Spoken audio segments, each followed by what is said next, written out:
नागपूरच्या कळमना पोलिसांनी मोठी कारवाई करत 2 वेगवेगळ्या घरफोडी प्रकरणांचा छडा लावलाय। पोलिसांनी एकूण 5 चोरट्यांना अटक केली असून चोरी गेलेल्या 90% अधिक मुद्देमाल जप्त केलाय।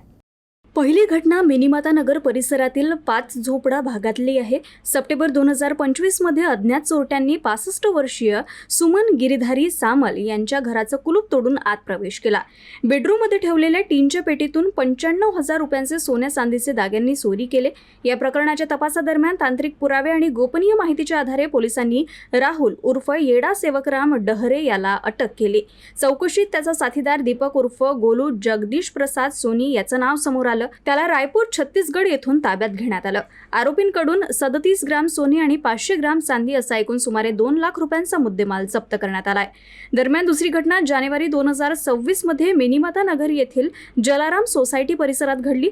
येथे बांधकामासाठी ठेवण्यात आलेल्या जॅग्वार कंपनीच्या नळ फिटिंगच्या साहित्याची चोरी करण्यात आली होती। अज्ञात चोरट्यांनी खिडकीचे काच फोडून आत प्रवेश करत सुमारे 1,23,786 रुपयांचा माल लंपास केला होता। तपासादरम्यान पोलिसांनी रणजित संतू डहरे याला अटक केली।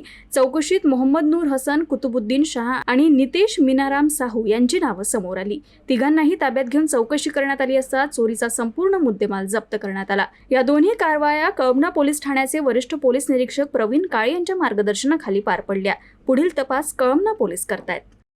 अपराध क्रमांक 778/25 या गुन्ह्यात 41 ग्राम सोने आणि अर्धा किलो चांदी चोरीस गेलेली होती।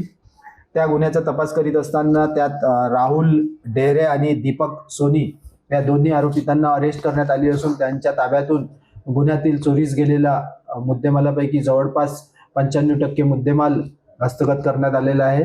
37 ग्राम सोने आणि अर्धा किलो चांदी त्या गुन्ह्यात जप्त करून आरोपितांना अरेस्ट करण्यात आलेली आहे। तसेच फेब्रुवारी महिन्यामध्ये एक घरफोडी झालेली होती, ज्यात बांधकाम निर्माणाधीन घरातून पूर्ण नळाचे साहित्य हे इत्यादी मुद्देमाल असा 1.25 लाख रुपयाचा मुद्देमाल चोरीस गेलेला होता। त्या गुन्ह्यात सुद्धा आरोपी रणजित डेहरे आणि त्याचे साथीदार यांना अरेस्ट करून गुन्ह्यातील संपूर्ण मुद्देमाल 100% रिकव्हरी करण्यात आलेली आहे।